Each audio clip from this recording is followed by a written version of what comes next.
Hello students, welcome back to physics class. Students, आज के lecture के अंदर हम बीएससी 6 सेमेस्टर का हमने एलएस मतलब इंटरेक्शन एनर्जी देखी थी एलएस कपलिंग के अंदर, और हमने एक एग्जांपल भी किया था। पेपर 1 की बात कर रही हूँ मैं, atomic molecular and laser physics की। उसके अंदर हमने हमने जो interaction energy in LS coupling के अंदर जो आपके टर्म वैल्यूज़ वगैरह निकली थी, ठीक है, टो 1 टो 2 टो 3 टो 4 आपने जो निकाला था टर्म सेपरेशन, उसके बेस पे हमने एक एग्जांपल कर लिया था। वो एग्जांपल हमारा एसपी कॉन्फ़िगरेशन के लिए था। बच्चे, अब जो एग्जांपल मैं करवाने जा रही हूँ वो मैं करवाने जा रही हूँ पीडी कॉन्फ़िगरेशन के लिए, ठीक है। आपकी बुक में हो भी सकता है, नहीं भी हो सकता। अगर है तो बिल्कुल शॉर्ट में दिया हुआ है, तो आपको क्या करना है, जैसे मैं करवा रही हूँ उसको एक्सप्लेनेशन फॉर्म के अंदर करना है, ठीक है। तो आप ध्यान रखेंगे कि आपको शॉर्ट के अंदर नहीं करना, आपको एक्सप्लेनेशन फॉर्म के अंदर करना है। जैसे हमने एसपी के लिए किया है तो आप उसी तरीके से इसको करेंगे। तो चलिए स्टार्ट करने जा रहे हैं हम। जब हम पीडी कॉन्फ़िगरेशन को लेके चल रहे हैं तो जो क्वेश्चन पूछा जाएगा बच्चे आपसे, वो ये पूछा जाएगा, जब आपको ये पूरा टॉपिक करना है कि आपके इसके अंदर स्पेक्ट्रल टर्म्स पीडी कॉन्फ़िगरेशन के अंदर कितनी बनेंगी, ठीक है, स्पेक्ट्रल टर्म कितनी बनेगी, और एनर्जी लेवल डायग्राम आपको ड्रॉ करना है। जब भी एनर्जी लेवल डायग्राम ड्रॉ करना है, इसका मतलब आपको ये जो प्रोसेस वाला हम जो स्कीम के उसमें कर रहे हैं इंटरेक्शन एनर्जी एलएस कपलिंग की, आपको ये वाला क्वेश्चन करना है यहाँ पे, ठीक है। तो चलिए स्टार्ट करते हैं पीडी कॉन्फ़िगरेशन के लिए। तो बच्चे, पीडी कॉन्फ़िगरेशन के लिए हमें पता है L1 कितना हो गया। पी के लिए देखो, L इज़ इक्वल टू 0 1 2 3 4। किसके लिए? S P D F G, इस तरीके से S P D F G H I J K L इस तरीके से लगते रहते हैं। तो L हमारे पास P है और D है। तो P के लिए L1 कितना हो गया 1, और L2 की वैल्यू कितनी हो गई, D के लिए बेटा 2 हो गई है, ठीक है। इसी तरीके से हमें क्या करनी होती है, इनके लिए स्पिन भी लिखनी होती है, S1 एंड S2 स्पिन लिखनी होती है, ठीक है। तो S1 स्पिन कितनी, मैंने आपको बताया है कि इनिशियली जो स्पिन लेनी है वो कितनी लेनी है, आपको हाफ ही लेनी है। तो हाफ स्पिन इसकी हो गई, हाफ स्पिन इसकी हो गई। अब हमें क्या निकालना है, टोटल L और टोटल S, क्योंकि हमें जो पीडी कॉन्फ़िगरेशन के अंदर स्पेक्ट्रल टर्म्स फाइंड आउट करनी है वो एलएस कपलिंग के अकॉर्डिंग करनी है, ठीक है। तो एलएस कपलिंग के अंदर बच्चे क्या करते हैं, एलएस कपलिंग के अंदर टोटल J फाइंड आउट होगा, लेकिन टोटल J फाइंड किससे होगा, कैपिटल L और कैपिटल S से। कैपिटल L की वैल्यू आपकी मोड में L1 प्लस L2 से लेके L1 माइनस L2 तक होती है, ठीक है। तो इसकी वैल्यू L1 प्लस L2 करूँगी तो यानी कि 2 + 1 3 हो गई, और L2 माइनस में या L1 माइनस L2 के मोड में लेना है तो माइनस साइन तो वैसे ही हट जाएगा, तो 2 - 1 कितना हो जाएगा 1। लेकिन हम इसके बीच की वैल्यू भी लिखते हैं। कई बच्चे क्या करते हैं, इसकी बीच की वैल्यू को छोड़ जाते हैं। तो बच्चे छोड़नी नहीं है, ये इनकी बीच की वैल्यू भी लिखनी है। तो 1 और 3 के बीच में एक और टर्म आती है 2, तो यानी कि आपका जो टोटल एंगुलर मोमेंटम होगा इन दोनों जो वैलेंस इलेक्ट्रॉन आपके किसके अंदर है, 2 valence electron, 1 in p orbit and second is in d orbit, ठीक है। तो इसके कॉरस्पॉन्डिंग आपके पास जो टोटल एंगुलर मोमेंटम आया है वो कितना हो गया 3 to 1। इसी तरीके से हमें टोटल स्पिन एंगुलर मोमेंटम भी फाइंड आउट करना है। टोटल स्पिन एंगुलर मोमेंटम कितना होगा बेटा आपका, S1 प्लस S2 से लेके S1 माइनस S2, तो हाफ प्लस हाफ करेंगे तो 1, हाफ माइनस हाफ करेंगे तो कितना हो जाएगा, वहाँ पे 0 हो जाएगा, ठीक है। अब हमें क्या निकालना है, अगर ये इतना हो जाता है तो आप इनके कॉरस्पॉन्डिंग या तो वहाँ पे जैसे हमारे जो पीछे एसपी टर्म था, एसपी कॉन्फ़िगरेशन, उसमें तो एल की ए की वैल्यू थी, तो हमने यहीं पे ही उसकी टर्म फाइंड आउट कर ली थी। अगर आपको करनी है तो आप यहाँ पे इसकी टर्म फाइंड आउट कर सकते हो, ठीक है। कैसे, आपने यहाँ पे लिखोगे L is equal to 3, S is equal to 1 and S is equal to 0, ठीक है। फिर यहाँ पे लिखोगे कि L is equal to 2, S is equal to 1 and S is equal to 0, ठीक है। फिर लिखेंगे L is equal to 1, S is equal to 1, S is equal to 0। ठीक है, अगर हमारे पास ये था L3 है तो यानी कि F तो टर्म हो गई, S जब भी 1 होता है तो ट्रिपलेट स्टेट देके जाता है, और 3 प्लस में 1 4, 3 माइनस में 1 2, तो यानी कि 4 3 2 इसकी टर्म्स हो गई। ठीक है, तो ये आपकी ट्रिपलेट टर्म्स हो गई। ठीक है, इसी तरीके से singlet S is equal to 0 के लिए सिंगलेट टर्म होती है, L3 है तो इसीलिए ये हो जाएगा, और 3 प्लस जैसे इसके अंदर ऐड करेंगे J की वैल्यू तो वो कितनी हो जाएगी, 3 हो जाएगी। ठीक है, अगर 2 प्लस में ये करेंगे तो L इज इक्वल टू 2 कौन सी टर्म होती है बेटा, 2 D के लिए होता है, 1 है तो ट्रिपलेट टर्म है, हाफ S हाफ होता है तो डबलेट टर्म देके जाता है। ओके, तो 3D और ये टर्म कितनी हो जाएगी, 3 और 1 3 2 1। ठीक है, अगर इसके लिए लेके चलेंगे तो S0 है तो सिंगलेट टर्म, L2 है तो D ही आएगा, और 2 प्लस में 0 कितना हो जाएगा, 2। ठीक है, इसी तरीके से अगर इसके बारे में बात करें तो S1 है तो ट्रिपलेट देके जाएगा, P L is equal to 1 है तो P टर्म हो जाएगी, 2 प्लस 1 2 और 1 माइनस 1 0, तो 2 1 0 हमारी टर्म्स आ जाएंगी। S इज इक्वल टू 0 है तो बेटा सिंगलेट टर्म्स आएगी, P के लिए आएगा, और 1 प्लस में 0 करेंगे तो 1 आ जाएगा। ठीक है, तो जे आपका यहाँ पे ये पूरा का पूरा आ गया है। ये मैंने आपको पहले जब मैंने LS coupling, JJ coupling, SS coupling बताई थी उस टाइम पे मैंने आपको एक एग्जाम्पल बताया था कि किस तरीके से हम इसके इस तरीके से कॉन्फ़िगरेशन कर सकते हैं, एग्जाम्पल ले सकते हैं, राइट। तो उसके अंदर हमने इसको कर लिया था। अब हम क्या करने जाएंगे, अब हम इसके अंदर, क्योंकि हमें क्या करना है, पीडी कॉन्फ़िगरेशन के लिए उसके एनर्जी लेवल डायग्राम भी ड्रॉ करना है। अगर पीडी कॉन्फ़िगरेशन के लिए एनर्जी लेवल डायग्राम अगर आपको ड्रॉ करना है तो आपको वही सारी चीज़ें लेनी पड़ेंगी, टो1, टो2, टो3 और टो4। सबको याद होगा कि टो1 तो हमने स्पिन के कॉरस्पॉन्डिंग किया था, टो2 हमने ऑर्बिट के कॉरस्पॉन्डिंग किया था, टो3 हमने L1 S1 के कॉरस्पॉन्डिंग किया था, और इसके अंदर L2 S2 के कॉरस्पॉन्डिंग किया था, राइट। तो अगर इसके अंदर हमने इस तरीके से किया था तो यहाँ पे जो हमारा टो1 है, ठीक है, वो स्पिन के लिए है, लेकिन बेटा स्पिन तो हमारी 2 निकल रही है, 1 और 0 के लिए। इसका मतलब हमारा जो टो है वो हमारे 2 निकलेंगे।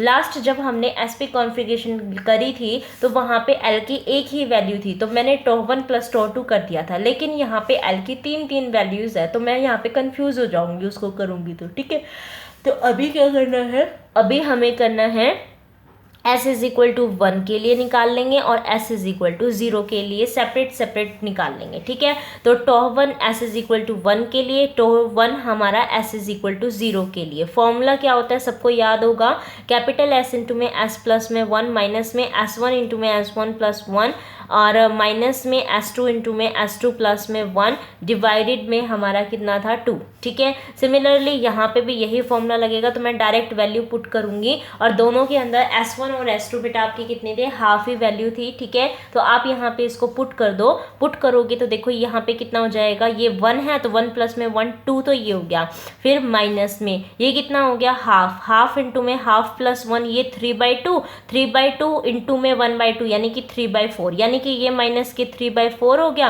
और ये भी कितना हो गया, माइनस के 3/4। तो आप सभी को पता है हाफ प्लस में हाफ 1 होता है ना। ठीक है, तो इसी तरीके से 1/4 प्लस 1/4 करेंगे तो 1/2, तो यानी कि ये पूरा कितना हो जाएगा, माइनस के 3/2 हो जाएगा। ठीक है, डिवाइडेड में हमारा 2 था, 2 2 ज़ 4, 4 में से 3 सब्ट्रैक्ट करेंगे तो 1/2, और ये और 2 नीचे था तो यानी कि कितना हो जाएगा, 1/4 आपका A1, क्योंकि इसके साथ वो जो कांस्टेंट भी तो लग रहा था ना, इसके साथ एक कांस्टेंट भी तो था। ठीक है, तो यहाँ पे भी कितना हो जाएगा, A1/2 को तो मैं बाहर ले लेती हूँ और ये सारी टर्म्स यहाँ पे पुट कर दूंगी। अगर ये टर्म पुट करूँगी तो S तो 0 है, तो यानी कि ये तो हट गया। अब बात आ गई इसके ऊपर, और ये तो स्पिन तो, क्योंकि S1 और S2 की तो हाफ ही है ना, तो S1 और S2 की अगर आप हाफ वैल्यू लोगे तो वही आएगी 3/2, तो 3/2 करोगे, सॉरी -3/4 को ऐड करोगे तो ये -3/2 हो जाएगा, और ये कितना आ जाएगा, -3/2, और इसको पूरा ओपन करके लिखूंगी तो 3A1/4 आपकी टर्म आ जाएगी। ठीक है, तो यहाँ से आपकी S is equal to 0 and S is equal to 1 दोनों के लिए क्या आ गई है, स्पेक्ट्रोस्कोपिक टर्म कैलकुलेट होके आ गई हैं। ठीक है, इस तरीके से ये आ गई। अब इतना तो हमारा काम इसके अंदर छूटा। अब क्या करना है, आपने टो2 भी तो फाइंड आउट करना है, राइट। तो टो2 किसी, जो हमारा टर्म सेपरेशन सेकंड वाला था जो था आपका, वो किसके लिए था, कैपिटल एल वाले को निकालने के लिए होता है। और कैपिटल एल के लिए कैसे करते हैं, फॉर्मूला लिखिए पहले तो, कि टो2 इज इक्वल टू आपका कांस्टेंट a2/2 और कैपिटल एल इंटू में एल प्लस में 1 माइनस में L1 इंटू में L1 प्लस 1 और यहाँ पे माइनस में L2 इंटू में L2 प्लस में 1, ठीक है। इस तरीके से यहाँ पे होता है। तो अब हमें क्या करना है बेटा इसके अंदर, क्योंकि अब L की वैल्यू आपकी एक नहीं है, आपकी कितनी है, तीन वैल्यू है। तो तीनों के कॉरस्पॉन्डिंग यहाँ पे आपको इवेलुएट करना पड़ेगा, ठीक है। तो तीनों के कॉरस्पॉन्डिंग कर रहे हैं, तो हम पहले लिख लेंगे L इज इक्वल टू 1 के लिए। अगर L इज इक्वल टू 1 के लिए कर रहे हैं तो टो2 इज इक्वल टू a2/2 हो जाएगा। 1 है, 1 इंटू 1 प्लस में 1 यानी कि 2 माइनस में, क्योंकि हमारा पीडी कॉन्फ़िगरेशन है तो L1 बेटा याद रखो कि 1 है, L2 की वैल्यू 2 है, तो ये 1 है, तो 1 इंटू में 1 प्लस में 1 2 ही हो गया। और माइनस में ये कितना था 2, तो 2 इंटू में 2 प्लस 1 3, 3 2 ज़ा 6 ये हो गया। 2 से 2 कैंसिल हो गया, 2 से ये कैंसिल हो गया, तो ये हो गया 3। तो यानी कि इसका रिजल्ट कितना आ गया, -3a2, ठीक है। अब हमें किसके लिए निकालना है, L इज इक्वल टू 2 के लिए फाइंड आउट करना है, ठीक है। अगर हमें ये L इज इक्वल टू 2 के लिए फाइंड आउट करना है तो आपने इसको टो2 को निकालो। L इज इक्वल टू 2 के लिए बेटा कितनी एनर्जी उसकी रहेगी वो निकालनी है, तो ये a2/2 तो यहाँ पे आ जाएगा, ठीक है। और ये कितना है, 2 इंटू में 2 प्लस 1 3 2 ज़ा 6 तो यहाँ हो गया। माइनस में L1 तो अपना 1 ही है, तो ये तो माइनस के 2 ही आएगा। और यहाँ पे कितना हो जाएगा, 2 इंटू में 2 प्लस 1 यानी कि -6 ये हो जाएगा, तो इससे ये कैंसिल हो गया। और 2 से अपना क्या हो जाएगा, ये कैंसिल हो जाएगा। तो यानी कि रिजल्ट कितना आया, -a2 आया, ठीक है। अब किसके लिए निकालना है, आपका 1 के लिए निकल गया, 2 के लिए, अब 3 के लिए रह गया है, ठीक है। तो 4 L इज इक्वल टू 3 के लिए आपको फाइंड आउट करना है टो2 की वैल्यू। तो a2/2 इंटू में 3 इंटू में ये 3 प्लस 1 4 4 3 ज़ा 12 तो आपका यहाँ पे हो गया। माइनस में ये तो दोनों वैल्यू फिक्स ही हैं, तो -2 -6 यहाँ हो गया। -2 और -6 -8 और 12 -8 यानी कि 4 और 2 2 ज़ा 4 यानी कि 2a2 की वैल्यू यहाँ पे आएगी। तो ये रिजल्ट कितना हो गया आपका 2a2, ठीक है। तो आपने तीनों यहाँ से निकाल लिए हैं। अब क्या करना है बेटा हमें, अब हमारे पास कौन कौन सी वैल्यू निकल गई, हमारा टो सेपरेशन 1 के लिए टो2 निकल गया है। अब टो3 और टो4 आपका रह गया है, ठीक है। तो टो3 और टो4 के लिए अगर किसी को ध्यान में हो तो हमने ये लिखा था कि टो3 प्लस में टो4 is equal to a into में J स्टार का स्क्वायर माइनस L स्टार का स्क्वायर माइनस S स्टार का स्क्वायर डिवाइडेड बाई 2 लिखा था। लेकिन इसके अंदर मेन काम क्या है, आपका a फाइंड आउट करना था, राइट। तो अगर हमें मेन काम इसके अंदर a फाइंड करना है तो a की वैल्यू हमें अभी भी याद है कि a क्या होता है, a3 b3 प्लस में a4 b4 होता है। तो हमें अब इसके अंदर b3 और b4 कांस्टेंट को ध्यान में करके और उनको इवेलुएट करना पड़ेगा। और जस्ट वैल्यू जो भी इसके अंदर टर्म बनती जाएगी j और l और अगर ये कैपिटल J के लिए रिप्रेजेंट कर रहे हो तो बेटा ये कैपिटल L और कैपिटल S के लिए ही ये डिनोट होगा, ठीक है। इसको ध्यान में रखना। तो अगर ये इस तरीके से इसके अंदर हम कर रहे हैं तो अब b3 और b4 की वैल्यू को फाइंड आउट करना पड़ेगा इसके अंदर, ठीक है। तो अगर यहाँ पे ये फाइंड आउट अपने को करना है तो आप ध्यान में रखो कि किसके लिए कैसे उसमें फाइंड आउट कर रहे हैं, ठीक है। तो हम ये कर रहे हैं for s is equal to 1 और l इज इक्वल टू 1 के लिए, ठीक है। हम कर रहे हैं s इज इक्वल टू 1 और l इज इक्वल टू 1 के लिए। तो हमें ये पता है कि j की वैल्यू कितनी आएगी यहाँ पे 2 1 0, 1 प्लस 1 2 और 1 माइनस 1 0, तो 2 1 0 आ जाएगी। और टर्म क्या बनेगी बेटा, यहाँ पे ट्रिपलेट टर्म बनेगी और l इज इक्वल टू 1 है तो यानी कि p टर्म हो गया 2 1 0, इस तरीके से लिखा जाएगा। तो अब हम एक बार इस टर्म के लिए सारी चीज़ें फाइंड आउट कर लेते हैं और इसके लिए ये ले लेंगे, ठीक है। क्या कर लेंगे, इसके लिए b3 और b4 फाइंड आउट कर लेते हैं। तो हमें सबको b3 ये कैपिटल लिखे थे शायद मैंने, तो जो आप जिससे डिनोट कर रहे हो उससे डिनोट कर लीजिए, ठीक है, जिससे डिनोट कर रहे हो उससे डिनोट कर लीजिए। तो B3 की वैल्यू कितनी होगी बेटा? B3 मैंने क्या बताया था आपको? B3 मैंने ये बताया था कि आपको जैसे यहाँ पे जो कैपिटल L था, ठीक है, वो आपके फर्स्ट वाले, क्योंकि L1 S1 है इसके अंदर, यहाँ क्या होता है, पहली तो हमारा टॉ1 S के लिए होता है, यानी कि S1 S2 की इंटरेक्शन, सेकेंड टॉ2 आपका L1 L2 की इंटरेक्शन होती है, थर्ड L1 S1 की इंटरेक्शन है। तो यानी कि ये L1 S1 के साथ बताएगा, तो L1 और S1 के साथ जो बीच में एंगल बनता है वो L1 का L के साथ बनता है, ठीक है। तो अब इसमें अगर L1 का L के साथ बन रहा है तो L इंटू में L+1, प्लस में L1 का बन रहा है ना, तो L1 तो आएगा प्लस में, और अपना L2 किस में आएगा, यहाँ पे माइनस में, ठीक है, डिवाइडेड बाय 2, L स्टार था ना, L स्टार का स्क्वायर, तो 2 इंटू में ये हो गया। उसके बाद यहाँ पे इसी टर्म के अंदर अपना वो भी क्या बोलते हैं, स्पिन भी अपना S1 S के साथ इंटरेक्ट करेगा पहले, ठीक है। तो S इंटू में S+1 प्लस में S1 इंटू में S1+1 और माइनस S2 इंटू में S2+1 अपॉन में 2 S इंटू में S+1, ठीक है बेटा। अब क्या करना है, B4 किसके कांस्टेंट के लिए आया था, आपको ध्यान है तो मैं बता देती हूँ, अगर नहीं है तो हमारा जो B4 था वो L2 S2 के कॉरस्पॉन्डिंग आया था, यानी कि L2 L के साथ इंटरेक्ट करेगा और S2 S के साथ इंटरेक्ट करेगा, बीच का LS तो हमने कॉमन लेके ये कर ही दिया था, ठीक है। तो अब यहाँ पे क्या हुआ, ये इसके साथ इंटरेक्ट करेगा, तो यहाँ पे जो पॉजिटिव टर्म आएगी अब वो किसके लिए आएगी, L2 के लिए, माइनस L1 इंटू में L1+1 और डिवाइडेड बाय 2 L इंटू में L+1, और यहाँ पे S की इंटरेक्शन किसके साथ आएगी बेटा, पहले S2 के साथ कर रहा है तो S2 तो आएगा प्लस में और S1 किस में आएगा, माइनस में, ठीक है, डिवाइडेड बाय 2 S इंटू में S+1, ठीक है। तो इतना हमारे पास हो गया। अब हमें क्या करना है, इनकी वैल्यू पुट अप कर देते हैं और निकाल लेंगे वैल्यू को, ठीक है। तो अगर इसकी वैल्यू पुट कर रहे हैं तो आपको एक एक करके, जैसे इसके अंदर इसके कॉरस्पॉन्डिंग कर रहे हो, L=1 के लिए कर रहे हो, ठीक है। तो L=1 के लिए जैसे इसके अंदर कर रहे हैं, ठीक है, तो अगर L=1 के लिए कर रहे हैं तो B3 की वैल्यू आपकी, आप ये नोट कर लीजिए और कैलकुलेट करोगे तो यही आ जाएगा।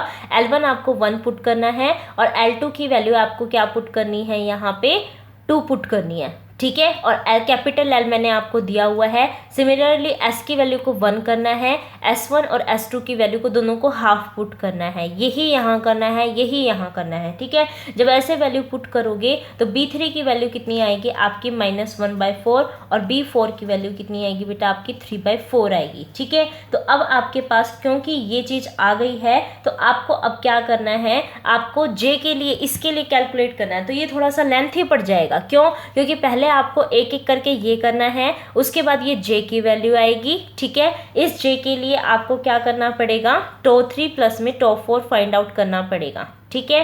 तो टॉ3 प्लस में टॉ4 आपका किसके इक्वल हो गया,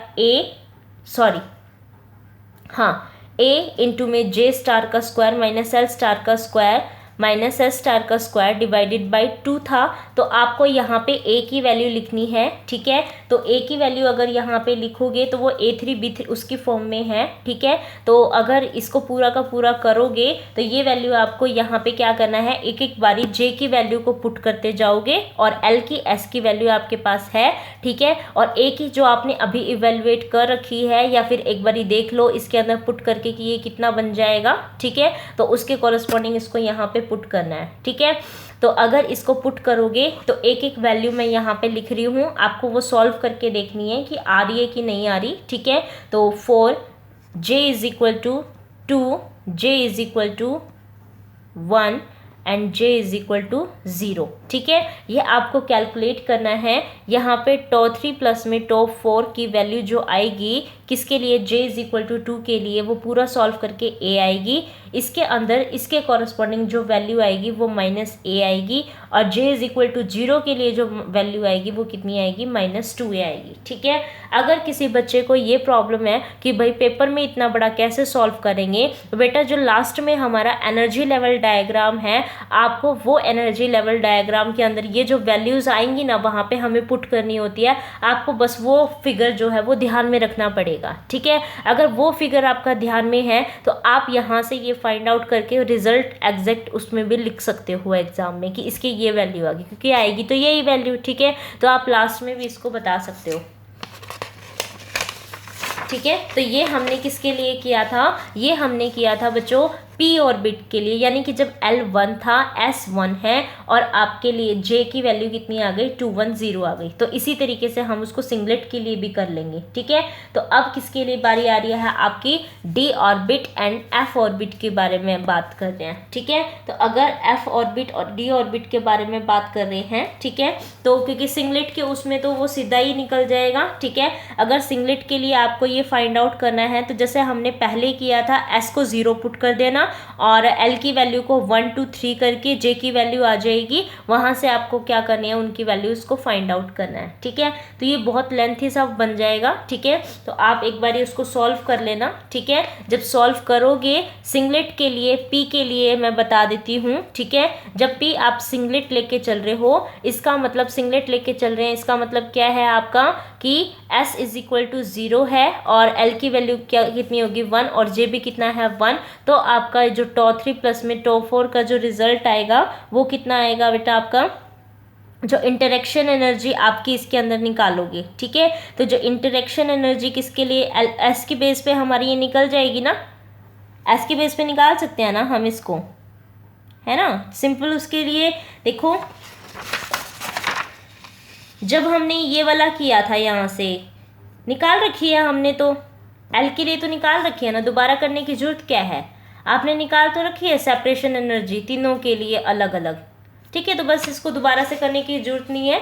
ठीक है, ये आपने तभी, जब अपना एस की कोई रोल नहीं है, तभी तीनों टर्म्स हमारी सिंगलेट में ही हैं। ये L is equal to 2, L is equal to 1, S is equal to 3। जब हम कोई स्पिन का कंसेप्ट नहीं लेके चल रहे तो J भी इतना ही हो जाता है। ठीक है, तो अगर ये इतना ही हो गया तो इन तीनों की वैल्यू तो आपकी आई रखी है यहाँ पे, है ना। तो अब क्या करना था, यहाँ पे जस्ट आपको ट्रिपलेट के लिए बताना था, क्योंकि ट्रिपलेट के अंदर ही जो L1 S1 की जो इंटरेक्शन करके जो टोटल J आया था उसका ही थोड़ा सा इफेक्ट पड़ता है। तो अब आपको क्या करना है, आपने ये तो निकाला ही हुआ है, इसके लिए नहीं निकालना। ठीक है, अब किसके लिए करना है, आपको D ऑर्बिट के लिए एंड F ऑर्बिट के लिए फाइंड आउट करना है। ठीक है, तो अगर D ऑर्बिट के लिए आप फाइंड आउट करोगे तो मैं लिख देती हूँ, D के लिए आपकी टर्म्स कौन कौन सी निकली थी, मैंने यहाँ पे निकलवाई थी ना। D के लिए है बेटा 3 2 1, J की वैल्यू कितनी है, 3 2 1। तो आप यहाँ पे लिखोगे कि J की वैल्यू 3 2 1 अगर इतनी है तो टॉ3 प्लस में टॉ4 की जो वैल्यू आएगी वो कितनी आएगी, 2a -a और यहाँ पे -3a। ठीक है, अगर आप F ऑर्बिट के बारे में बात करते हो तो F ऑर्बिट के लिए यहाँ से देखो, F ऑर्बिट के लिए 4 3 2 ये आएंगे आपकी J की वैल्यूज़। ठीक है, तो आपने इसके लिए क्या करनी है, J की वैल्यू करनी है 4 3 2। इनके कॉरस्पॉन्डिंग टॉ3 प्लस में टॉ4 का रिजल्ट जो है वो कितना हो जाएगा, इसके लिए तो आपका रिजल्ट आएगा 3a, इसका रिजल्ट आएगा -a और इसका रिजल्ट आएगा -4a। ठीक है, तो आपको क्या करना है, यही चीज़ें ध्यान में रखनी है और इसको ही क्या करना है, वहाँ पे पूरा का पूरा नोट डाउन करना पड़ेगा। ठीक है, इसी के अकॉर्डिंग हमें क्या बनाना पड़ेगा, इसके अंदर इसका पूरा डायग्राम।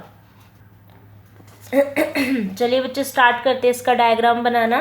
ठीक है, तो इसके डायग्राम के लिए 1 मिनट, स्टार्ट करो इसका डायग्राम बनाना। देखो यहाँ पे हमने एक पीडी कॉन्फ़िगरेशन के लिए लेके चल रहे हैं। ठीक है, और सबसे पहले पता ही है आपको हाइपोथेटिकल सेंटर लेना पड़ेगा, राइट। हाइपोथेटिकल सेंटर ले लिया हमने। हाइपोथेटिकल सेंटर के बाद आपको ये पता है कि सिंगलेट और ट्रिपलेट, यानी कि आपकी S इज इक्वल टू 1 और S इज इक्वल टू 0 के लिए कितना डिफरेंस आ रहा है आपने निकाला है ना। ठीक है, टॉ1 आपने निकाला है, s इज इक्वल टू 0 का मतलब सिंगलेट के लिए, s इज इक्वल टू 1 यानी कि ट्रिपलेट के लिए। तो सिंगलेट एंड ट्रिपलेट के अंदर कितना फ़र्क है, ठीक है, वो हमने करना है। तो आप यहाँ से देख रहे हो ये माइनस में है, हम जो टर्म लिखते हैं वो टॉ0 माइनस में टॉ1 माइनस टॉ2 माइनस टॉ3 माइनस टॉ4 ऐसे लिखेंगे, ठीक है। तो इसका मतलब ये नेगेटिव में है तो माइनस माइनस ये प्लस हो जाएगा, तो टॉ0 ऊपर शिफ्ट होएगा आपका सिंगलेट, और ये कितने में हो जाएगी माइनस में, तो ये टॉ0 के नीचे शिफ्ट होएगी, ठीक है। तो इसका मतलब ध्यान रखो कि जब भी हम इसके अंदर सिंगलेट बना रहे हैं तो सिंगलेट कहाँ जाएगा बेटा आपका ऊपर, और ट्रिपलेट कहाँ जाएगा हमारा नीचे, ठीक है। तो ये वैल्यू कितनी थी माइनस के 3/4 a1, और ये कितनी हो गई आपकी a1/4, ठीक है। अब किसके बारे में बात आती है कि चलो आपने सिंगलेट ले लिया, ठीक है, तो सिंगलेट के अंदर आपकी जो अलग अलग एल की वैल्यू है वो कितनी आई हैं। तो अलग अलग हमारी जो एल की वैल्यूज़ आई हैं यहाँ से हमने जो निकाली है, यानी कि टॉ2 की वैल्यू -3a/2 -a/2 और +2a/2 है, ठीक है। तो आपको पता है ये दोनों माइनस में है तो हाइपोथेटिकल सेंटर के ऊपर शिफ्ट करेगा, और ये प्लस में है तो हाइपोथेटिकल के नीचे शिफ्ट करेगा। या फिर आप हुन्स लॉ से भी देख सकते हो, एल की वैल्यू जितनी ज़्यादा उसकी एनर्जी उतनी कम, तो वो उतना नीचे लाई करेगा, ठीक है। वहाँ से भी आप इसको बना सकते हो, ठीक है। तो यहाँ से देखो इसका ये हाइपोथेटिकल सेंटर हो गया। आपको पता है दो वैल्यू आपकी कैसी आ रही थी बेटा वहाँ पे नेगेटिव, तो दो वैल्यू हमें क्या करनी पड़ेगी इस हाइपोथेटिकल सेंटर के ऊपर, और एक वैल्यू पॉजिटिव थी तो एक वैल्यू क्या हो जाएगी नीचे शिफ्ट होगी, ठीक है। तो कितना 2a2 का शिफ्ट नीचे होगा, और -8 जो हमारा ये माइनस माइनस प्लस करके ऊपर गया वो इतना हो गया, और यहाँ कितना हो गया -3a2, ठीक है। और ये किसके लिए थी आपकी f ऑर्बिट के लिए, और ये किसके लिए थी आपकी d के लिए, और ये सिंगलेट टर्म किसके लिए थी p के लिए, ठीक है। तो यहाँ आपका ये वाला टर्म पूरा कंप्लीट हो गया, ठीक है। अब किसके बारे में आते हैं ट्रिपलेट के, ठीक है। तो ट्रिपलेट के अगर बारे में बात करें तो ट्रिपलेट के अंदर आपने F, D और P तीनों के लिए निकाले हुए हैं कि कितनी ट्रिपलेट्स की टर्म्स आएंगी। तो जैसे सेपरेशंस आपके यहाँ पे हैं, ठीक है, सिंगलेट में, उसी टाइप के सेपरेशंस आपके यहाँ पे भी होंगे, यानी कि ट्रिपलेट के अंदर भी हमें फॉर्म तो एनर्जी की यही लेनी पड़ेगी, ठीक है। कि आपका जो हुन्स रूल के अकॉर्डिंग भी यही कहता है कि अगर L और आपका S दोनों सेम हैं, तो मतलब अगर S आपका सेम है तो जिसकी L की वैल्यू जितनी ज़्यादा होगी वो लाइज द बेस्ट, ठीक है। जिसके अंदर S की वैल्यू सेम है और L की वैल्यू वेरी कर रही है, तो L की जिसकी ज़्यादा वैल्यू होगी that will have the low energy, ठीक है। तो इसके अंदर F की एनर्जी इसके अंदर भी दिखा रखी है, वैसे तो कम ही होती है, तो ये इसकी हो गई, ठीक है। इसके लिए ये मैंने हाइपोथेटिकल सेंटर ले रखा है, एक ये ऊपर इस तरीके से जाएगा और एक और इसके ऊपर थोड़ी सी ज़्यादा एनर्जी का है तो वो यहाँ जाएगा। ये कितनी होगी -3a2, ठीक है। ये कितनी हो गई -a2, और इस हाइपोथेटिकल सेंटर के नीचे 2a2, ठीक है। तो ये किसके लिए आपका F के लिए, ये D के लिए और ये P के लिए हो गया, ठीक है। अब P के लिए फिर वही एक हाइपोथेटिकल सेंटर के ऊपर 2 और एक नीचे, क्योंकि हमने अभी निकाली थी ना वैल्यू, हमने एक निकाली हुई है ना वैल्यू, ये देखो P के लिए तो निकाल लिया हमने, एक इसके अंदर पॉजिटिव है और इसके अंदर देखो ये दोनों तो पॉजिटिव हो गई और ये क्या हो गई नेगेटिव, तो यानी कि एक नीचे आएगी और 2 ऊपर रहेंगी हाइपोथेटिकल सेंटर से, ठीक है। तो इसका मतलब 2 ऊपर जो है वो आपकी एक नीचे रहेगी, तो ये कौन सी हो जाएगी जिसकी J ज़्यादा होगी, यानी कि 3p2, ये कौन सा हो जाएगा 3p1, और ये कौन सा हो जाएगा 3p0, और इनकी वैल्यू हमने निकाल रखी है, मैं जस्ट पुट कर रही हूँ 2a, और इसकी माइनस है क्योंकि माइनस माइनस प्लस हो गया, और ये कितना हो गया प्लस का a, ठीक है। इसी तरीके से अब D के लिए निकालना है, तो D के लिए आपको पता है ये 2 1 0 है तो वो 3 2 1 हो जाएगा, ठीक है। तो D के लिए आपका फिर वही है हाइपोथेटिकल सेंटर के, उसमें मैंने आपको D के अंदर क्या बताया है कि D में आपकी 2 क्या है आपकी, बताइए, D में 2 आपकी जो वैल्यू हैं वो आपकी कैसी हो जाएंगी पॉजिटिव, और एक आपकी कैसी हो जाएगी, नेगेटिव। एक मिनट, हाँ हुई तो यही, ये वाली वैल्यू आपकी नेगेटिव और ये दोनों कैसी हो जाएंगी, पॉजिटिव। ठीक है, तो इसको ड्रॉ कीजिए, लेकिन ये हाइपोथेटिकल सेंटर के डिनोमिनेटर में है। ध्यान करो, ये हाइपोथेटिकल सेंटर के नीचे का है और नीचे माइनस माइनस फिर प्लस का दिखाना है। तो इसका मतलब इसके अंदर हाइपोथेटिकल सेंटर के नीचे दिखा रहे हैं तो वो माइनस में है, तो ये फिर माइनस में करके नहीं दिखाएंगे हम इसकी वैल्यू को। ठीक है, तो इसकी वैल्यू माइनस माइनस फिर प्लस करके ही दिखानी पड़ेगी। यानी कि ये हमारे हाइपोथेटिकल सेंटर जब इसका हाइपोथेटिकल सेंटर होगा ना ये वाला, इसके ऊपर जाएगी एक वैल्यू पॉजिटिव है तो एक पॉजिटिव और दो नेगेटिव है ना, तो बेटा दो नेगेटिव जाएंगी, ये ध्यान रखना। ठीक है, तो ये कितना हो जाएगा 3D3, और क्योंकि ये 3 के लिए है ना, और ये कितना हो जाएगा 3D2 और ये 3D1। तो सिमिलरली फिर F के लिए भी हमारा यही हो जाएगा, 2 पॉजिटिव से एक नेगेटिव है, तो यही वैल्यू लेनी पड़ेगी। इसके अंदर भी हमें एक हाइपोथेटिकल सेंटर, एक इसके ऊपर और 2 इसके नीचे। ठीक है, तो ये हमारा हमने बता रखा है -4a और -a, तो ये -4a और ये माइनस का a हो जाएगा, और ऊपर कितना है +3a, तो ये 3a। ये 3a किसके लिए था, 4 के लिए, j की वैल्यू 4, तो ट्रिपलेट F4, और ये कितना हो जाएगा ट्रिपलेट F3 के लिए, और ये ट्रिपलेट F2 के लिए। ठीक है, तो आप यहाँ तक इसको कंप्लीट कर लीजिएगा बेटा। ठीक है, तो ये देखो कितना मतलब इम्पॉर्टेंट है। तो इसके अंदर जो मेन, इसके अंदर मैं इसकी टर्म्स भी तो भूल गई लिखना, ये है आपकी -3a -a, और ये है आपकी 2a, ये है ना -3 -a और 2a, तो ये मैंने लिख दिए हैं। तो बस आप इसको, इसके अंदर जो τ3 प्लस में τ4 निकालोगे ना, तो आपको ये वैल्यूज़ पता होनी चाहिए। ठीक है, बस ये वैल्यूज़ पता होने चाहिए। उसके बाद आप इस एनर्जी लेवल डायग्राम को बता सकते हो, क्योंकि पेपर में मेन आपका ये इम्पॉर्टेंट है बहुत ज़्यादा, क्योंकि वो ठीक है तभी तो इसको ड्रॉ कर पाए हो। ठीक है, तो इसको ड्रॉ करना बहुत इंपॉर्टेंट है, अच्छे से करना। Okay, thank you for watching this video.